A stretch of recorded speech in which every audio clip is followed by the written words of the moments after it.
So welcome to the Guide to Buying Your First Home series, and today I'm excited to introduce our real estate expert, Pat Burgess, with Empire Realty. How are you today, Pat? Oh, I am terrific, just fighting a little bit of a bug. So Pat, would you want to just tell us a little bit Empire Realty and how long you've been around and what kind of services you offer? I have been doing this for several years. Let me just give you a quick snippet of my background. I have a corporate background. I've been in sales and marketing for the last 30 years. I hate to say that because it makes me sound really old. But my background is, again, Fortune 100 companies in both sales and marketing. So I've been with Empire Realty for a little over 2 years. Prior to that, I was with a couple of other brokerage firms, and the reason why I went over to Empire is because Empire's focus is more aligned with the type of business that I like to do, which is more boutique-oriented. And that doesn't mean that somebody has to spend a lot of money. Their transaction needs to be a big transaction. What it really means is giving the customer outstanding customer service and giving them that boutique experience, because people aren't buying a commodity when they buy a home. They're buying a home, and this is their comfort zone. This is where they're going to live. This is an important transaction for them. So again, the essence of this transaction has to be addressed to the experience and giving them the customer service that is required. So that's the reason why I ended up going with Empire, because they've got outstanding marketing, great customer service, great transaction coordination. So their business plan is much more aligned to my business plan than where I was in the past. Nice. Thank you for giving us that little bit of background of where you came from, too. I appreciate it. So when we're talking and targeting first-time home buyers in our series, and we really think about the process and how it's laid out for us. Do we find our dream home first? Are we getting pre-approved with a mortgage consultant first? What typically do you see as a first-time home buyer coming to you? Are they already pre-approved, or do you kind of help them get through that process? You know, ironically, a half hour ago, I just got a phone call from a first-time home buyer. So your question couldn't be more perfect. Oh, good. It's too funny. The most important thing is, number one, I sit down with them and I give them an entire package of for this process to educate them, because typically when you purchase your home, it's going to be the largest transaction you ever make. So you have to do a lot of due diligence. But the most important thing when you start out in this process is to talk to a good lender and get yourself pre-approved, not pre-qualified, but pre-approved. So that's imperative. And what does that mean? Getting pre-qualified, anybody can go in and get a pre-qualification letter. But to be pre-approved, you have to, the lender has to go through all of your finances, your tax returns for the last 3 years, your asset base, to make sure that, in fact, you can complete the transaction that you set yourself out to.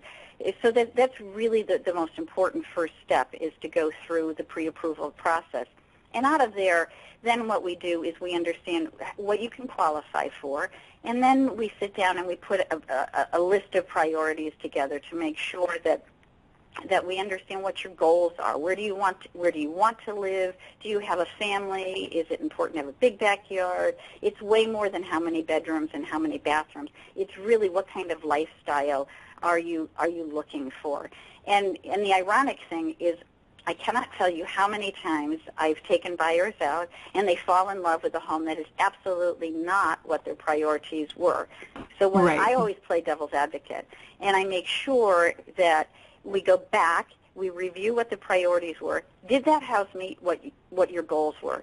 And if it doesn't meet what your goals are, then I will tell them that it probably would not be prudent of them to go forward in that transaction. And I have one buyer who who loves me for that because they almost bought the wrong house. And I just looked at him and I said, wait a minute, these were very seasoned buyers that were downsizing, didn't want stairs, wanted to be on a single story, found a fabulous house that had stairs, and I just looked at it. I said, why are we even looking at this house? So the net of it is what I always do is play devil's advocate and make sure that I keep them on track for what they really want out of a home, and make sure that we stay in line with what their goals and priorities are. And I think that first-time home buyers do need to be, directed a little bit, because as a first-time home buyer, you think you have so many opportunities and you want this. You really don't know what you want. So sitting down and writing it down and getting on paper, I think, would be a really important and crucial first step that I don't know that a lot of realtors do. Yes. Well, I have a little questionnaire that I always make them sit down with me and we answer, and it just stimulates more conversation with them, which is most of the times they haven't even thought about, and so that's really important. Well, good. So as we're talking about first-time home buyers, what are the 2 to 3 most important tips you would have someone looking to understand more about how to choose their first home? Well, again, how to choose your first home, what are the tips that I would give them? Exactly. Number one, you need to stay in line with your price point. I had one first-time home buyer not that long ago that said, I want to go out and I want to look at homes that are more expensive, thinking that, in fact, they could negotiate the price down. Well, you need to understand what the market conditions are today. Probably not a good plan based on where the market conditions are today. And I looked at her and I said, that's like me taking you into a candy store and you're a diabetic. I can't do that with you. So my number one tip is we're going to stay in line with what your goals are. We've outlined what your goals are, and we're going to stay within the proper price point. So I would say that those are my big tips right now: is get pre-approved. Let's understand what your buying power is, and let's make sure that we've outlined what your goals and objectives are, and then let's just stay focused on that, and we'll be successful. Awesome. So you kind of mentioned about current market conditions. Can you elaborate on that and dive into what current market conditions here in Northern California are currently? A great question, and I think the way to look at that question is let's rewind the tape a little bit and look at where we've been and where we're going now. So if we look back at 2004 to 2006, the market was on fire.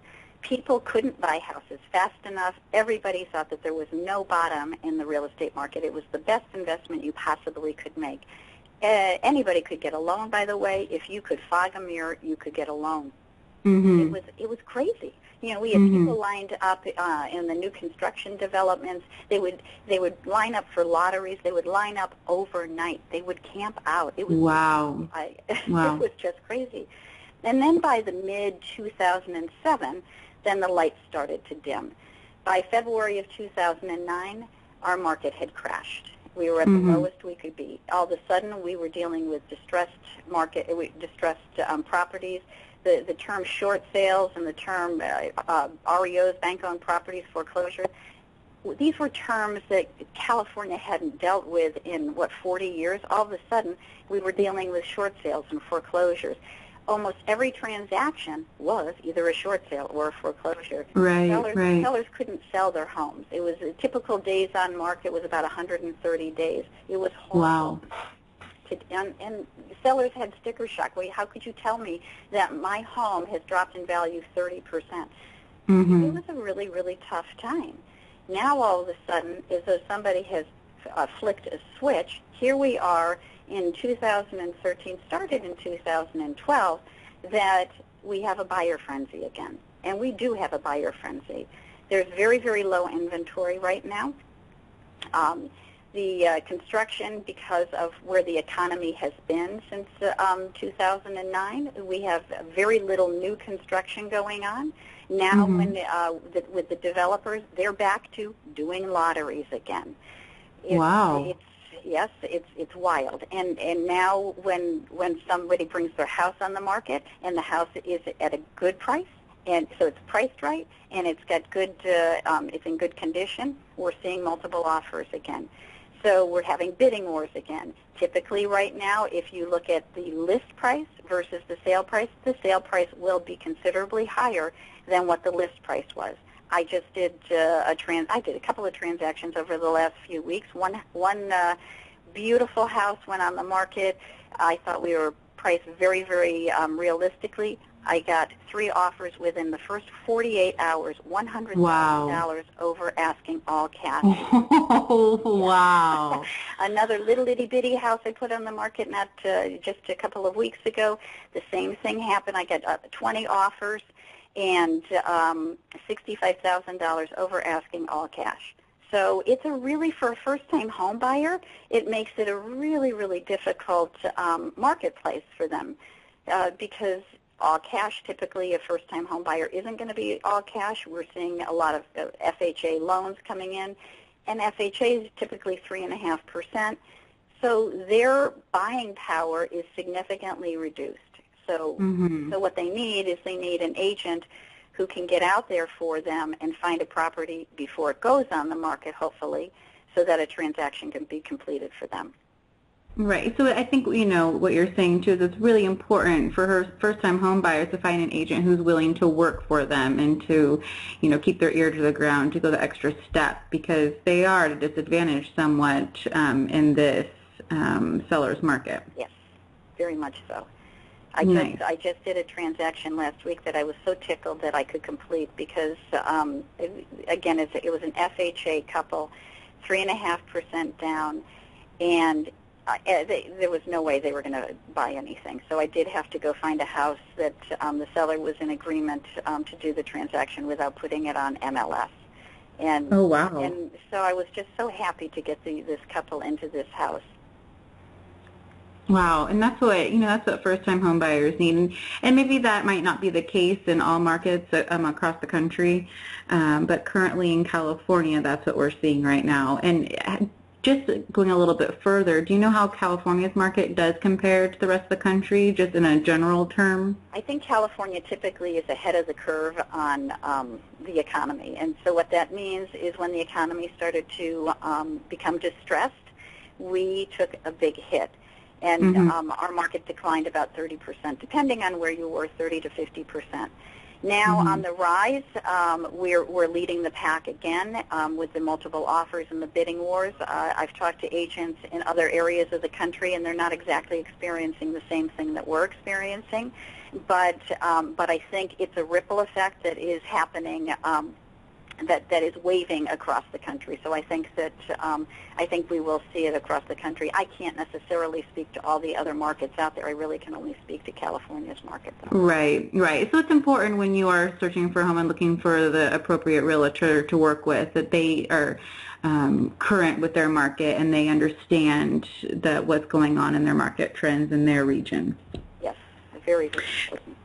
Great. And, thank you, Pat, for, highlighting some of the points of what home buyers should do, which is get pre-approved. And then really, if your real estate agent isn't doing this with you, sit down and write your goals and objectives for what you want your first home to be like. And I think the most important tip that you gave us, Pat, was to stay in your price range. We have a high, when we get that pre-approval letter, we have that price high, and then we have maybe what we really should be buying. And, a realtor that respects and keeps you in that price range is someone that you should be working with, especially as a first-time home buyer. So if someone were looking for a real estate agent, what should they look for, and how would they go about selecting the right agent, although we kind of just touched on that? Well, I think I'll just add to everything that you just said.